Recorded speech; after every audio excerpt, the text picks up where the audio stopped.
Hello दोस्तों, नमस्कार। आज हम लेकर आए हैं आपके लिए सेल ऑर्डर बनाने का प्रॉपर सॉल्यूशन सेप एसडी मॉड्यूल से सेल्स एंड डिस्ट्रीब्यूशन। तो दोस्तों, हर कंपनी में जो प्रोडक्ट बनता है उसको डिस्पैच करने के लिए सबसे पहले लॉजिस्टिक टीम को एक सेल ऑर्डर्स की ज़रूरत पड़ती है। तो उसमें काफ़ी सारे छोटी छोटी गलतियां करते हैं जिसकी वजह से लोगों को प्रॉब्लम फेस होती है।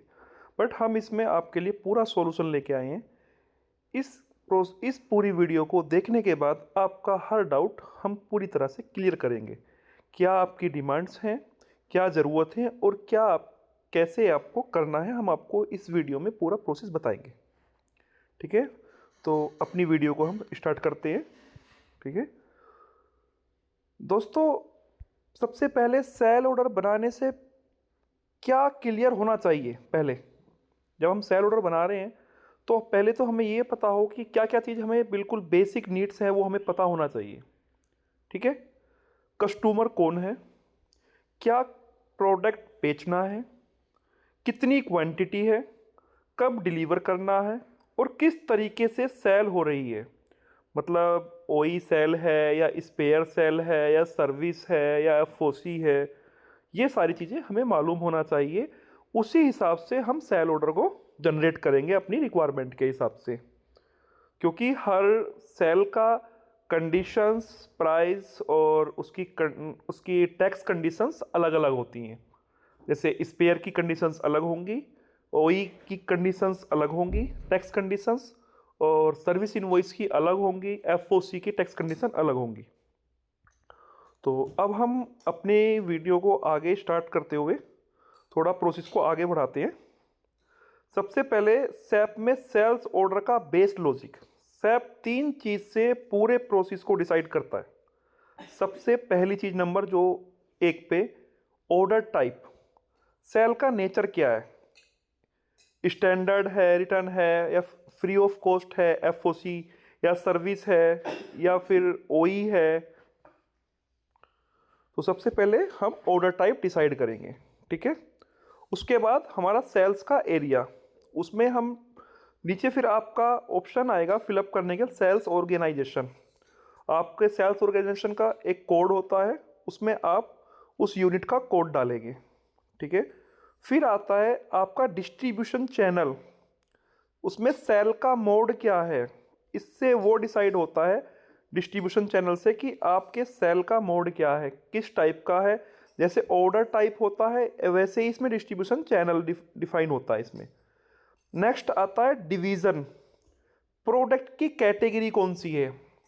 प्रोडक्ट की कैटेगरी कंपनी में मोस्टली 3 से 4 टाइप की होती है, जैसा कि अब मैंने ऊपर भी डिक्लेयर किया था ऑर्डर टाइप में, मैं आपको बता रहा था, है ना। तो उसमें ऑर्डर टाइप में भी कोड डलता है, आपकी कंपनी ने वो कस्टमाइज करके रखा होता है। ZSP हो सकता है, ZSP2 हो सकता है ना, या फिर अदर डिफरेंट डिफरेंट हो सकते हैं। आप वो ये चीज़ पे मैटर करता है कि आप किस कस्टमर के लिए किस टाइप की इनवॉइस काट रहे हैं, उसी के लिए डिफरेंट डिफरेंट कोड कस्टमाइज करे हुए होते हैं, वो आपको डालना होता है ऑर्डर टाइप में भी। तो ऐसी डिवीज़न में ना आपको ये होता है कि आप ओई सेल कर रहे हैं तो उसका आपने डिवीज़न अलग सेट करके रखा है। स्पेयर के लिए अलग डिवीज़न होता है ना। जो अगर स्पेयर पार्ट सेल कर रहे हैं, उसी तरह से कोई एफओसी इनवॉइस काट रहे हैं तो उसका अलग डिवीज़न होगा। क्योंकि जो सेल ऑर्डर बनता है, सेल ऑर्डर का बनाने का तरीका पूरा सेम है, बस जो उसमें जो डिफरेंस पैदा करता है, जो उसके टैक्सेशन को कन्वर्ट करता है, वो डिस्ट्रीब्यूशन चैनल और डिविजन्स और ऑर्डर टाइप का अहम रोल होता है। ये तीन चीज़ें ही हमारे इनवॉइस के टाइप को डिफाइन करते हैं कि उसमें टैक्सेशन कितना होना है, उसमें प्राइसिंग क्या रहना है, उसका फ्री एफओसी रेट क्या रहना, ये सारी चीज़ें डिसाइड होती हैं। ठीक है, यहीं से price, tax, delivery rule set होता है। उसके बाद आता है कस्टमर, जिसे सेल हो रही है। ठीक है, अब हम स्टार्ट करते हैं अपने मेन टी कोड को। सबसे पहले हम सेप में खोलने के बाद में VA01 टी कोड को एंटर करते हैं और रन करते हैं। F8 या एंटर कर सकते हैं। VA01 पे एंटर करने के बाद में अब आपकी स्क्रीन खुल जाएगी, इनिशियल स्क्रीन आपके सामने आ जाएगी, डिसीजन स्क्रीन होगी जो आपकी, जिस पे आप वो सारी चीज़ें जो मैंने ऊपर में बताई हैं वो आप इसमें वन बाय वन आप उसमें एंटर करेंगे। जैसे ऑर्डर टाइप डालेंगे, एग्जाम्पल के तौर पे जैसे मैंने ऊपर बताया भी था, आपको ओई या स्पेयर कौन सा है वो आपको डालना पड़ेगा, है ना। फिर सेल्स एरिया डालेंगे, उसमें सेल्स ऑर्गेनाइजेशन डालेंगे, फिर डिस्ट्रीब्यूशन चैनल डालेंगे, फिर डिवीज़न डालेंगे, उसके बाद आप एंटर करेंगे। ठीक है, जैसे ही आप एंटर करेंगे तो आपकी स्क्रीन जो है स्ट्रक्चर लॉक कर लेती है। जो सेल ऑर्डर आप क्रिएट कर रहे हैं ना, जो उसका स्ट्रक्चर है वो लॉक कर देती है। तो उसके बाद क्या होगा, sale order screen data fill होगा उस पर। तो उसमें सबसे पहले sold to party customer code को हम एंटर करते हैं, क्योंकि हमें पता होता है कि कंपनी जो है, जो भी हमारे कस्टमर होते हैं, हर हमारे जितने भी कस्टमर होते हैं, हर कस्टमर का एक कस्टमर कोड होता है। तो हम उसमें सबसे पहले कस्टमर कोड डालेंगे और एंटर करेंगे। कस्टमर कोड एंटर करने के बाद ना, तो शिप टू, बिल टू और पेयर ऑटो, बाकी चीज़ ये ऑटोमेटिक लेती है। पेयर वगैरह जैसे हम कस्टमर कोड डालेंगे ना, तो उसमें कस्टमर का एड्रेस अपने आप आ जाएगा, जिस भी कस्टमर का होगा। शिप टू कहाँ होना है, बिल टू कहाँ होना है, पेयर टू, ये हमारे ऑलरेडी मास्टर डाटा में सेव होता है ये चीज़ें। जब हमारा मास्टर अपडेट होता है ये चीज़ें ऑलरेडी हमारा सेव होता है। जब हम कस्टमर कोड खोलते हैं फर्स्ट टाइम ओपन, तो ये सारी डिटेल्स ऑलरेडी मास्टर डाटा में सेव होती है, वहाँ से वो ऑटोमेटिक ले लेता है। तो उसके बाद हमारा कस्टमर पीओ रेफरेंस नंबर भी उसमें डलता है, जो हमारा पीओ है उसमें हम डालेंगे। ठीक है, उसके बाद रिक्वायर्ड डिलीवर डेट, है ना। और अब उसके बाद में आता है item level actual sale. Item level पे हम क्या करेंगे, फिर उसमें हम मटेरियल का कोड डालेंगे। मटेरियल का कोड डाल के हम एंटर मारते हैं। जब मटेरियल कोड डालने के बाद एंटर करेंगे तो वो उसकी सामने सारी एंट्रीज आ जाती हैं। भैया क्वांटिटी के कॉलम खुल के आ जाएगा, प्लांट खुल के आ जाएगा, और प्लांट में आपकी लोकेशन खुल के आ जाएगी। तो आप उसमें क्या डालेंगे, मटेरियल कोड डाल देंगे। जो मटेरियल कोड होगा, जो क्वांटिटी होगी जितने का, मान लो आज मुझे 100 पीस ए प्रोडक्ट के 100 पीस मुझे बेचने हैं, तो मैंने आज 100 क्वांटिटी में डाल दिया। ठीक है, प्लांट डाल दिया। मान लो मेरा जो है सेल्स ऑर्गेनाइजेशंस 1000 है मान लो, और मेरा प्लांट जो है 1001 है। तो हमने उसमें प्लांट को हमने फिल कर दिया और एंटर करते हैं।